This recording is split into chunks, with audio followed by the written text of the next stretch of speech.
In what observers describe as a historic diplomatic moment, members of the Knesset reportedly held formal discussions in February 2026 concerning Mazi Nnamdi Kanu and the broader situation of Biafrans in Nigeria.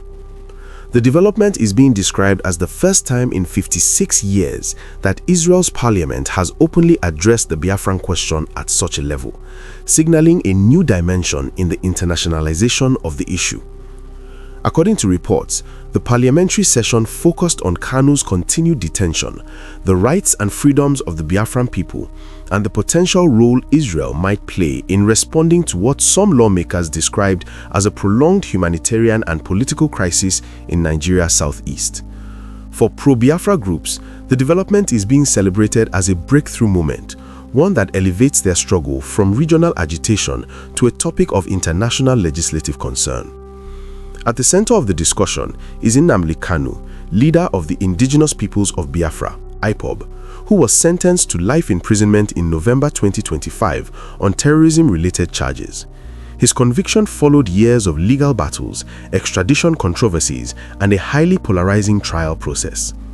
While the Nigerian government maintains that his prosecution was conducted within the framework of national security laws, his supporters argue that his detention is politically motivated and reflective of systemic marginalization of the Igbo ethnic group. Within the Knesset's deliberations, lawmakers reportedly raised concerns over what they described as the extended detention of a political agitator whose movement, they argue, is rooted in demands for self-determination rather than indiscriminate violence. Calls were reportedly made for his release, with some members urging diplomatic engagement between Israel and Nigeria to address the matter constructively. Among those mentioned in reports is MK Yacob Magi, who allegedly acknowledged the persistence of Biafrans, particularly referencing the weekly sit-at-home actions observed in parts of the southeast. These actions, which involve widespread closures of businesses and public spaces every Monday, were described by some participants as a symbolic referendum, an ongoing demonstration of collective sentiment among sections of the population. Supporters view these actions as peaceful civil resistance. Critics argue they disrupt economic activity and are enforced through intimidation.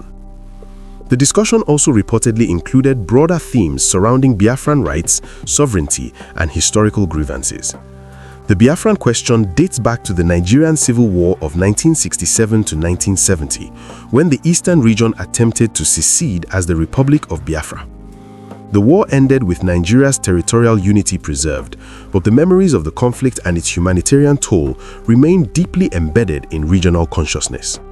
For decades, the issue of Biafra has resurfaced periodically through political activism, intellectual discourse, and grassroots mobilization.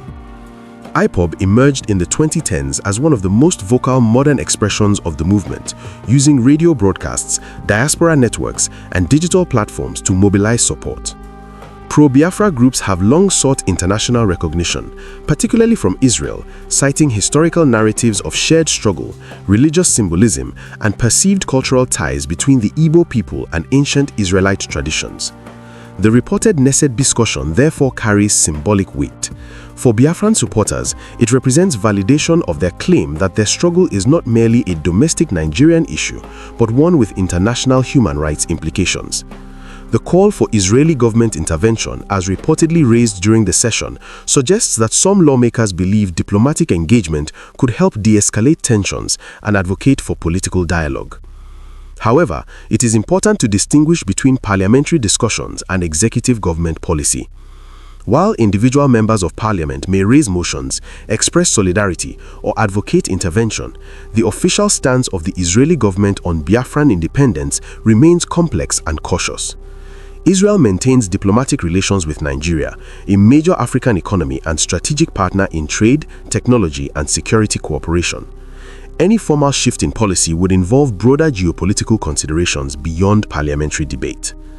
The Nigerian government has consistently maintained that Biafra is a settled matter and that the country's unity is non-negotiable. Federal authorities argue that IPOB's activities have included incitement, violence, and threats to national stability, justifying Kanu's prosecution under anti-terrorism legislation.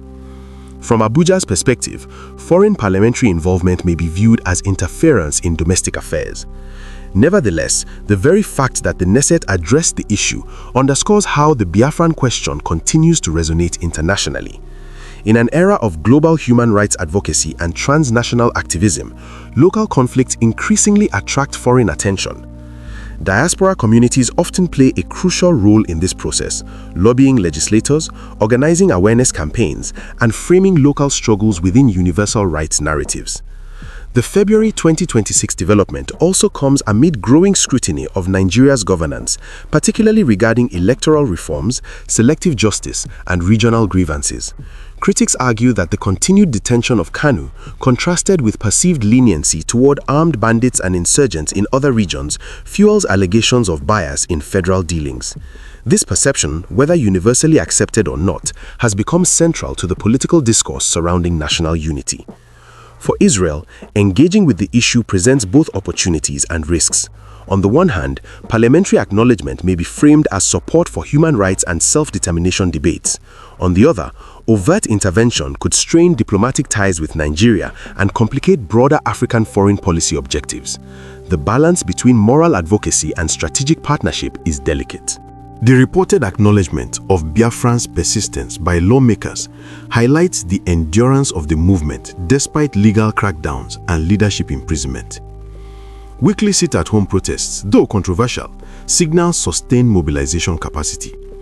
For supporters, they are evidence of popular will. For detractors, they reflect coercion and economic harm.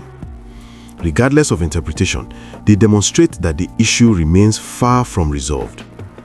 As Nnamdi Kanu's appeal against his life sentence proceeds through Nigeria's judicial system, international attention could influence both public perception and diplomatic conversations. While it is unlikely that a single parliamentary discussion will immediately alter Nigeria's internal policy, it may contribute to sustained global monitoring of the situation. In the broader arc of history, 56 years after the Nigerian Civil War, the resurfacing of Biafra in a foreign parliament illustrates how unresolved grievances can transcend generations. Whether this moment becomes a catalyst for dialogue or simply a symbolic gesture depends on subsequent actions from both Israeli and Nigerian authorities. Ultimately, the Knesset's reported discussion reflects the evolving landscape of international politics, where domestic movements increasingly find platforms beyond their national borders.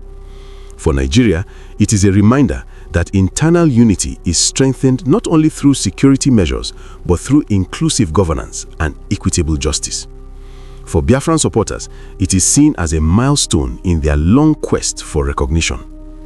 The coming months will reveal whether this development translates into diplomatic engagement, renewed debate, or quiet back-channel discussions. But one fact is clear: the Biafran question, far from fading into history, continues to command attention, both at home and now, once again, on the international stage.